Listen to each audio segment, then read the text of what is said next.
Naman kinaaliwan ng netizens ang dance collaboration ni Dina Bonnevie at Fiang Smith na agarang nag-trending online sa video. Ay tinuturuan ni Fiang ang aktres na sumayaw kumembot. Kaya komento ng netizens, mukhang magkasundo sila kahit na may image si Dina ng pagiging mataray. Alam mo yung sa collab nila sa TikTok, ayan di ba? Yung parang Oo. Chanel TikTok dance trend ang tawag doon. Oo, Chanel Pero- TikTok dance trend. Gawin natin yan, ha? Pero Oy, isipin mga mo, friends, ha? thank you pala dun sa aming Nagpadala.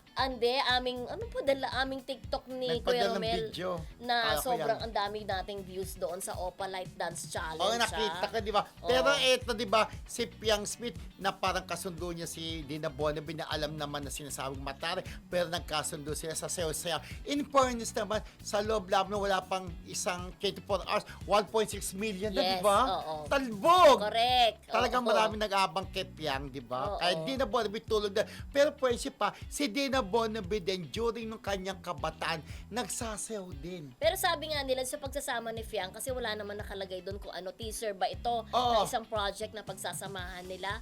For sure may pagsasama silang dalawa dyan. Kaya Oo. very, very excited ang mga fanay, lalong-lalo na para sa tingin ng ibang mga netizens. Parang hirap i-please ni Dina, di ba?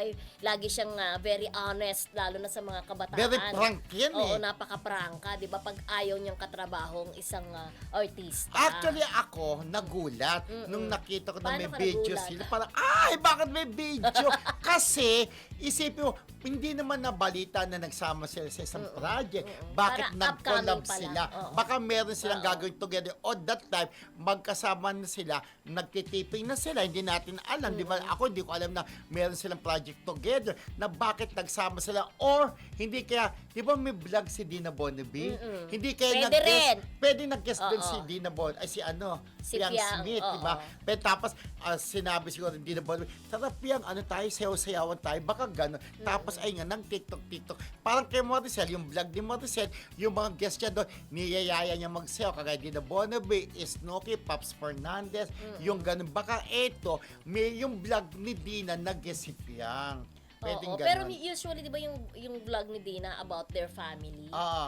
Siyempre, hindi naman, kung about yung family, Mauubos yung topic. mauubusan. Oo, pwede naman. Kaya siguro Pwede rin kung naman meron project like teleserye o pwede rin naman yun. magkaroon ng movie. So, abangan na lang natin. Pero ang importante, super happy ang mga fanay ni Yep. Fiang Smith. At nakakasabay si Dina Bonnevie. Yes. Tinutulan siya ni Fiang Smith na sumayaw. Alam mo, Yun ang susunod friendship, natin gagawin, ha? oh, alam mo ba, friendship, nung Loveliness pa, yung panahon ng 980s, nung Loveliness ni Alma Moreno, kapag wala si Alma, ang pumapalit, humahalili sa kanya, si Dina Bonnevie. Kaya may sayaw-sayawan talaga.